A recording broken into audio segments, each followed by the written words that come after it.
चलिए इसका स्क्रीनशॉट ले लीजिए, स्क्रीनशॉट ले लीजिए, शुरू से ले लीजिए,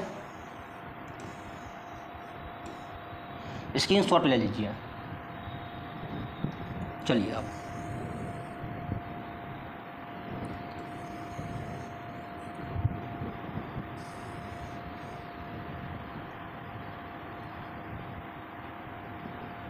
चलिए हो गया। अब देखते हैं जो इरविन और गांधी जी का समझौता हुआ था,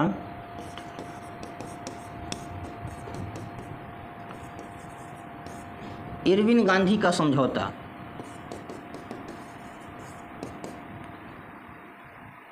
इरविन गांधी समझौता,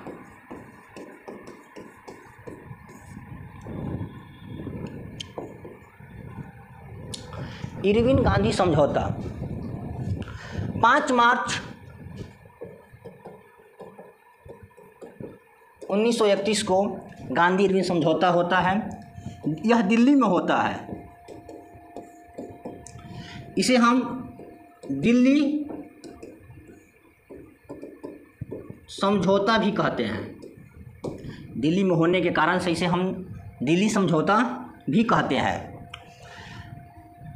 सरोजिनी नायडू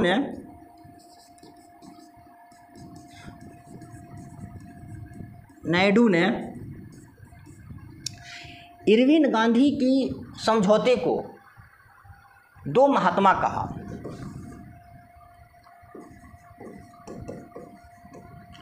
दो महात्मा कहा। ठीक, अब आइए एक बार हम रिवीजन कर लेते हैं। देखिए, ज़रूरी क्या है कि आप जितना पढ़े उतना आप याद रखिए, और नहीं तो आप इसको पढ़ लिए, कभी इस मास्टर से पढ़े कभी उस मास्टर से पढ़े, इसका क्या फ़ायदा भाई। जितना हम पढ़े उसमें से हमारे पास कितना है ये मायने रखता है। हम पढ़ते जाएं, ये टीचर से पढ़े उस टीचर से पढ़े, उसका कुछ मतलब ही नहीं निकले, याद ही नहीं हो, तो पढ़ने से क्या फ़ायदा। आप जितना पढ़िए कोशिश कीजिए कि इतना हम सीखें। अब पढ़िए कम, सीखने की ज़्यादा चाह रखिए। चलिए आइए देखिए, दांडी यात्रा कब हुआ था, दांडी यात्रा क्यों हुआ था। पहले तो गांधी जी ने 11 सूत्री इरविन को सौंपा था, इरविन ने इनकार कर दिया था। इसके वजह से दांडी यात्रा शुरू हुआ। दांडी यात्रा के साथ साथ ही एक और आंदोलन शुरू था, सविनय अवज्ञा आंदोलन। ठीक, कितने बार भी पूछ चुका है कि दांडी यात्रा के दौरान कौन सा आंदोलन शुरू हुआ था, तो सविनय अवज्ञा आंदोलन हुआ था। या ऐसे भी कहेगा सविनय अवज्ञा आंदोलन के समय कौन सा यात्रा शुरू हुआ था, तो दांडी यात्रा शुरू हुआ था। दांडी यात्रा महात्मा गांधी जी ने 12 मार्च 1930 को शुरू करते हैं और 6 अप्रैल 1930 को पहुंच जाते हैं।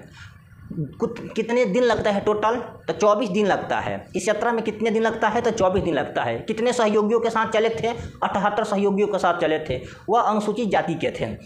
इस कुछ दिन के बाद इनके साथ कितने लोग जुड़ गए थे, तो 20,000 लोग जुड़ गए थे। इस यात्रा को पूरा करने में कितने दूरी तय किए थे, तो 240 मील दूरी तय किए थे, और किलो में कितना, 390 किलोमीटर। तो 390 किलोमीटर यात्रा किए थे। यह नमक कानून सफल हुआ था। आसवन विधि के द्वारा गांधी जी ने नमक बनाना शुरू कर दिए थे। उसके बाद सविनय अवज्ञा आंदोलन शुरू हो गया। थोड़ा सा ज़्यादा जोर पकड़ लिया। सविनय अवज्ञा आंदोलन का मतलब था कि शांतिपूर्वक हम कोई भी अपना काम सरकार से मनवाएंगे। उस समय सरकार के पास सेना कितना था भाई, तो मात्र 6,000 थी। सविनय अवज्ञा आंदोलन जब शुरू हुआ था, तो जो ये छपरा से कौन किया था, तो छपरा के कैदियों ने नंगा विद्रोह कर दिया था।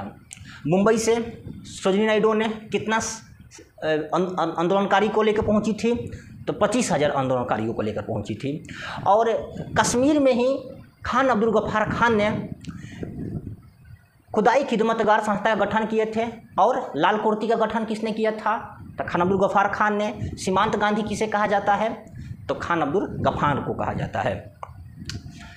इसी के दौरान बताइए लड़कों का कौन सा सेना था, तो बनरी सेना। लड़कियों के लिए कौन सा सेना था, अन्य एक सेना बनाई थी, मंजरी सेना। यह आंदोलन आंतरिक रूप से क्या हुआ था, सफल हो गया था, क्योंकि अंग्रेज टैक्स घटा दिया था। और जो मादक पदार्थ था उसमें कमी कर दिया था। इसके बाद गोलमेज सम्मेलन होता है। तो गोलमेज सम्मेलन से पहले गांधी इरविन का समझौता होता है। तो गांधी इरविन के समझौता को दो महात्मा का किसने कहा था? तो सरोजिनी नायडू ने कही थी। सरोजिनी नायडू ने बोला था। उसके बाद गांधी और इरविन समझौता कहाँ होता है? तो दिल्ली में होता है। कब होता है? तो 5 मार्च को होता है 1931 में। 1931 में, क्योंकि 30 में तो नहीं पहुंच पाए थे। अच्छा, प्रथम गोलमेज सम्मेलन कब हुआ था? प्रथम गोलमेज सम्मेलन कब हुआ था? तो 12 नवंबर 1930 को। अच्छा, ख़त्म कब हुआ था ये? तो 19 जनवरी 1931 में। 19 जनवरी 1931 में शुरू कब हुआ था? तो 12 नवंबर 1930। ख़त्म कब हुआ?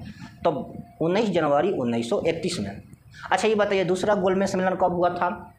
तो 7 सितंबर 1931 है। ख़त्म कब हुआ था? तो 1 दिसंबर 1931।